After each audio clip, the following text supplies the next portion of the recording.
y hoy hablamos de Los años de Annie Ernaux.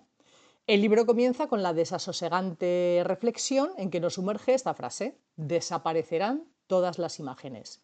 Y comienza de repente a enumerar un sinfín de imágenes pues que tras haber dicho esta frase empezamos a sentir totalmente banales. Pues la imagen de una película concreta, un zapato que gira en una peana en una zapatería, un desconocido en una estación de tren que hace exhibicionismo, un determinado pues, anuncio viejuno de televisión, etcétera.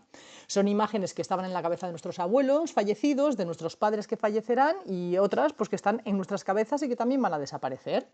Como van a desaparecer y han desaparecido palabras, expresiones pasadas de moda que ya pertenecen a otras generaciones y no se usan para nada, canciones que son antiquísimas y que ya nadie canta, juegos de palabras que ya nadie usa, y al final vamos a desaparecer todos en una masa anónima, como si fuésemos todos una generación remota, como les ha pasado a todas las generaciones anteriores. Luego nos detalla unas fotografías de dos bebés, una que es del 41 y las otras que son del 44 y que son del mismo fotógrafo. Y se pone a recordar pues, los días de fiesta después de la guerra, cuando los mayores hablaban de los años difíciles, del hambre, de los bombardeos, de las cartillas de racionamiento, de la llegada de los alemanes, de los ingleses, de los americanos, de los colaboracionistas, del mercado negro, de la propaganda, de la liberación, en fin, pues relatos colmados de muertos, de violencia, de destrucción, y que acababan con un nunca hay que volver a pasar por nada parecido, o sea, lo de que no se repita nunca jamás, que también hemos oído en este país. Y además estos relatos los enlazaban con la Primera Guerra Mundial, porque claro, parece ser que en relación a los tiempos pasados solo había guerras y hambrunas, todo el rato lo mismo, ¿no? A los niños se les quedaba grabado todo cuanto oían. Y el mundo en el que vivían pues les parecía pues, que eran un poco sosainas, ¿no? En comparación con el pasado. De aquella época les quedaban pues, como huellas algunos búnkers y algunos proyectiles de obús que les estallaban a algunos niños en toda la cara cuando jugaban con ellos. Pues bueno, el frenesí que llegó tras la liberación se fue atenuando y claro, luego la gente solamente quería salir, pasarlo bien y había aglomeraciones para todo. Los niños pues que iban creciendo tranquilos, los niños de esa generación, los discursos decían que ellos eran el porvenir, empezaban a ir al colegio, cogían la sarna, cogían piojos, les hacían revisiones médicas, radiografías para la tuberculosis, desfilaban felices en la fiesta de la juventud.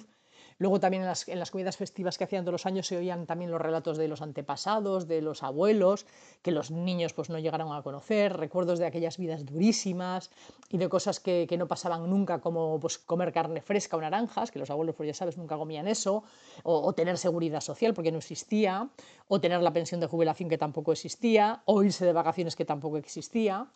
A la hora de los postres, pues se solían sacar las pocas fotografías que había en la familia y empezaban a correr de mano en mano y a hablar de esos recuerdos.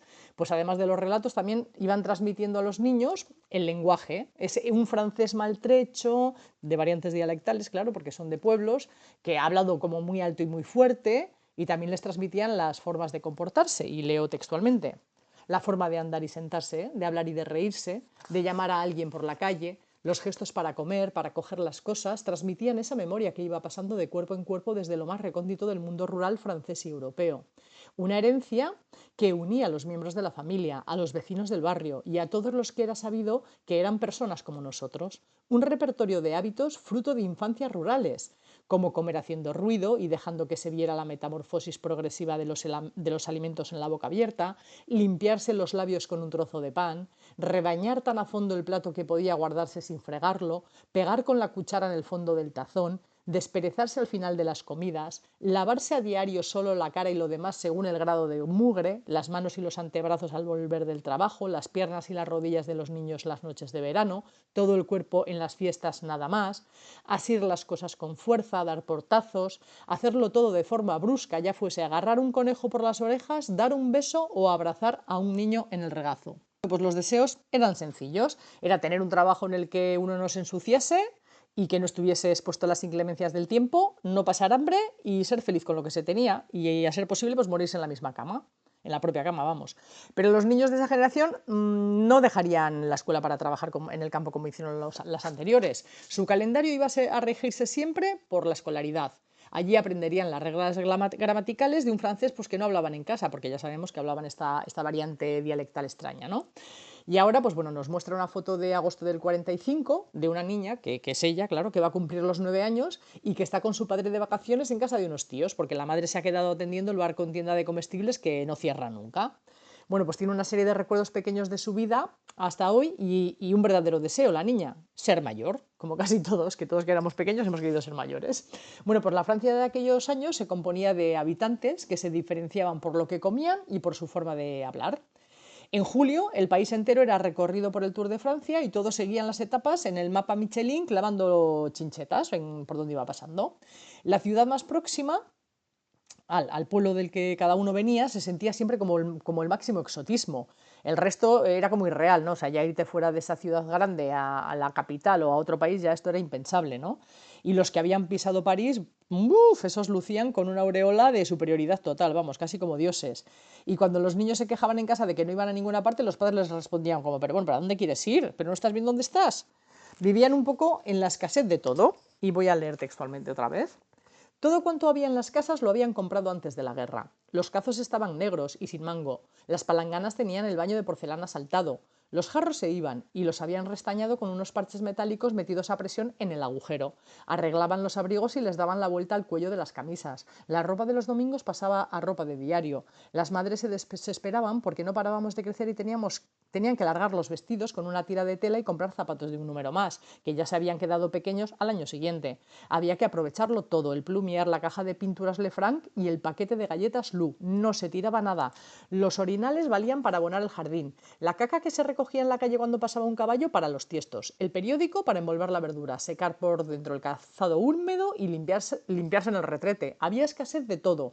De cosas, de imágenes, de distracciones, de explicaciones de uno mismo y de explicaciones del mundo, que se limitaban al catecismo y a los sermones de Cuaresma, a las últimas noticias de la mañana y a los relatos de las mujeres que contaban su vida y la de sus vecinos por las tardes alrededor de un vaso de café. La gente se desplazaba a pie o en bicicleta con un vaivén regular. A todas las familias se les había muerto algún niño, de enfermedades repentinas y sin solución, diarreas, convulsiones, difteria.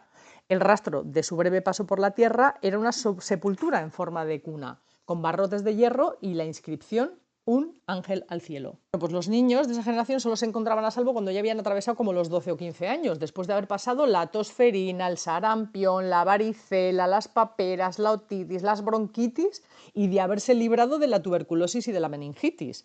Eran los niños de la guerra, eran todos un poco paliduchos, anémicos y todos tomaban aceite de hígado de bacalao para que creciesen. A la siguiente generación, que ya estaban haciendo, empezaron ya a vacunarlas de todo, porque todavía morían en Francia 50.000 niños al año. Los niños vivían, como ya sabemos, separados de las niñas y se les instaba a comportarse de manera diferente, pues ya sabemos cómo, ¿no? Los hombres son hombres y las mujeres mujeres.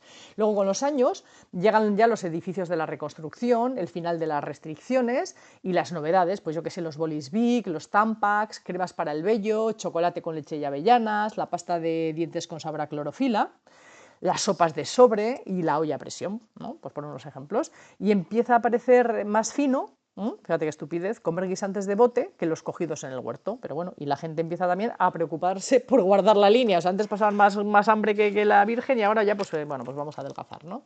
Bueno, pues la gente empieza a envidiar a quienes tienen televisión, lavadora o Vespa, porque eso era un sinónimo de superioridad social. Los anuncios estaban repitiendo todo el rato las virtudes de todas esas novedades y hacían sentir a la juventud la certidumbre de un porvenir feliz.